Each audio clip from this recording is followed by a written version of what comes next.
Hi, this is Elizabeth Dorokhina, Kate Mastracci, and Brooke Phillips, and today we're going to be investigating how grape harvests and wine production have been impacted by climate change. Now, what is grape and wine harvesting, and why is climate change threatening its trade? Well, to begin, wine grapes are a specific type of grape grown to produce wine. To ensure their output of wine is of high quality, they need delicate conditions in which to be raised under to give optimal richness to the fruit in which to produce these high quality wines. One of the main necessities of these wine grapes is their harvesting conditions, and more specifically their harvesting times, that they are picked at peak ripeness. Without adhering to these specific conditions, the grapes will struggle to obtain the necessary sugar and pH balances needed to be used for their intended wines. If this rigorous caretaking wasn't already difficult, climate change has now proven to present an even bigger issue to the trade by narrowing the window of optimal growing and harvesting times for the grapes to develop their desired balances before reaching ripeness. To expand on these points, with different ripening times, more grapes will develop different concentrations than how they were initially intended to be grown. In particular, the increase in global weather will cause grapes to over-ripen and have higher sugar concentrations, as shown in the graphs. While these types of concentrations are often used for dessert wines, the steady increase in sugar is slowly eliminating the possibility for original wine types, which are not as sweet, therefore disturbing the business of many winemakers who specialize in these types of wines.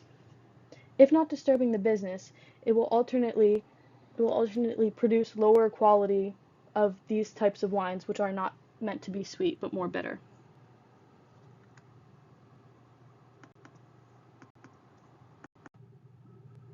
Lastly, these are the sources we use to find our data and support our presentation.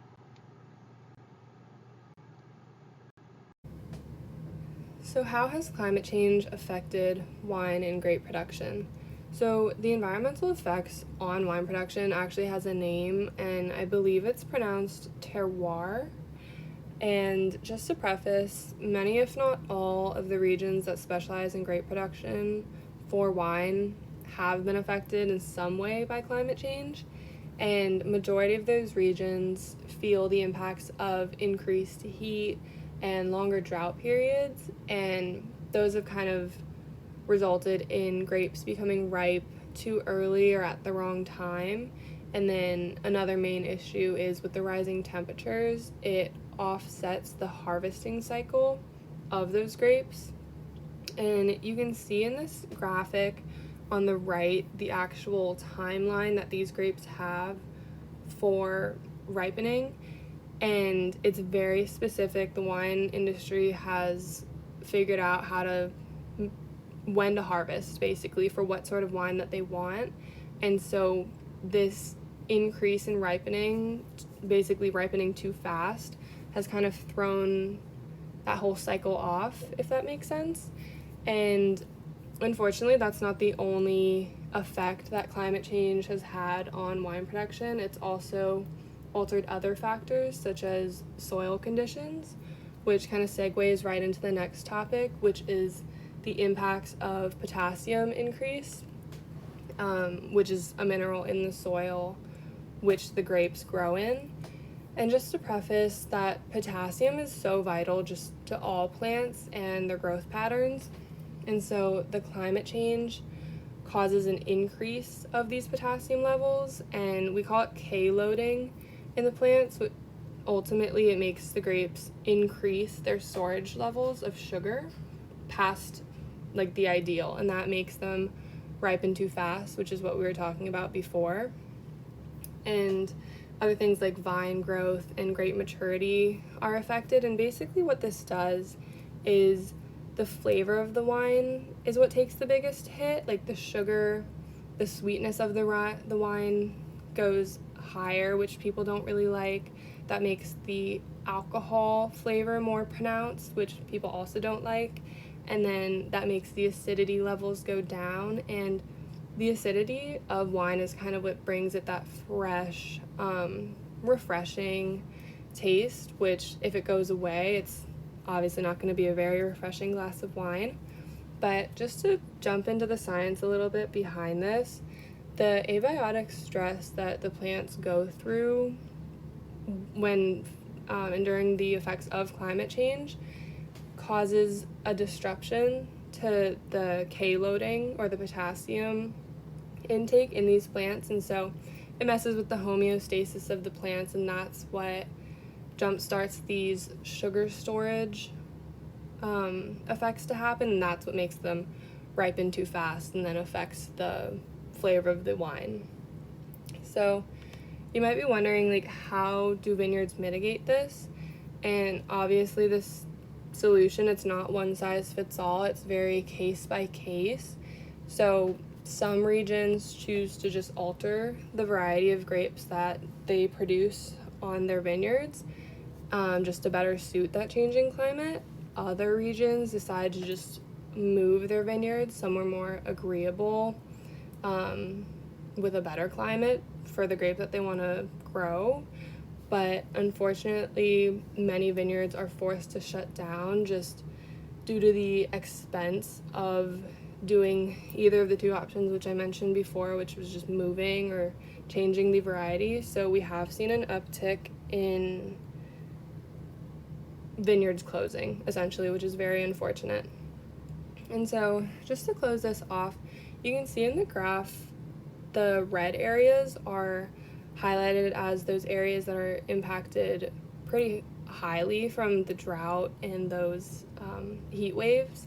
And so obviously if you're planning on having a vineyard, you might not want to put it in the red zone, but ones that are already in the red zone might pick up and move to the blue zone or the green zone, which are new potential areas which grape for wine could thrive. And then the green is already obviously places that vineyards do thrive. So basically green and blue is good, red is bad.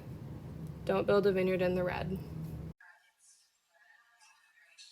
Okay, so as we've learned in class, the impacts of climate change are vast, and one of the ways that climate change has impacted society that I'm going to talk about is how it has changed soil and how this has affected wine production.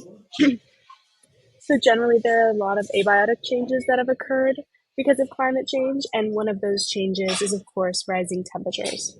So because rising temperatures affect the major stages of the growing cycle of grapes, as well as the production of wine, grapes begin to ripen at a warmer part of the summer, and this has advanced grape harvest by 2 to 3 weeks, which kind of means that grape composition at harvest changes the way wine tastes, the style, as well as the quality. Additionally, winters are much milder, which means that vines are also, the timing of them changes. They're coming out of dormancy earlier, and they're becoming more vulnerable to frost, which is obviously an issue. An example of this happened in 2021, where there was a really, really mild winter, and a really huge part of France was hit with sub-zero temperatures, and wine harvest was really, really low, and it was the lowest it had been since the Second World War. Additionally, the production of wine requires a lot of water. So, for example, to irrigate a 24-acre vineyard for 3 hours, it takes literally tens of thousands of liters of water. And because climate change has worsened droughts and made it more difficult to acquire water, this creates an existential problem for wine production. Additionally, because of climate change, even when there is rain, it doesn't even help with droughts. There's more like flash floods, in which the water simply runs off and doesn't alleviate drought. And the preferred rain and temperature is more of a steady accumulation of moisture, which doesn't happen. So additionally, there are more impacts of changes in soil, just generally abiotic factors. This changes wine production as a whole and makes the Mediterranean region less suitable for production. So, a really large portion of traditional wine regions in Spain, Greece, Italy, Southern California, more specifically 90% of these traditional wine regions, could be at risk of just completely disappearing by the end of the 21st century because of this excessive drought that I've already discussed, as well as frequent heat waves. However, these warmer temperatures that are rising might also make it better for other regions to be able to produce wine, including a lot of regions in North America, like Oregon or Washington State, as well as northern France or Tasmania. This kind of emerges new wine regions, and this creates new markets and economies in different places. So, to discuss how this also affects surrounding people and communities, of course, local economies are affected, and existing producers and farmers of wine and grapes, they can adapt, but only to a certain level of warming. They can change the type of plant that they harvest and change plant material, vineyard management, as well as training system. But however, climate change clearly has very, very large impacts on not only wine production, but society and the environment as a whole. So there really is only so much they can do to maintain economically viable wine production. But generally, in wine that is rising now, there are higher levels of alcohol and lower levels of acidity, which kind of just means that the wine is scratchier and less refined. And varieties of grapes that withstand drought and heat, those are naturally higher in acid, which could kind of shift away from the typical varieties that we prefer today. Additionally, some other ways that people have adapted or farmers have adapted, growers have sometimes tried to create coolness by planting on differently oriented slopes that may get more or less wind or more sun, or at higher altitudes.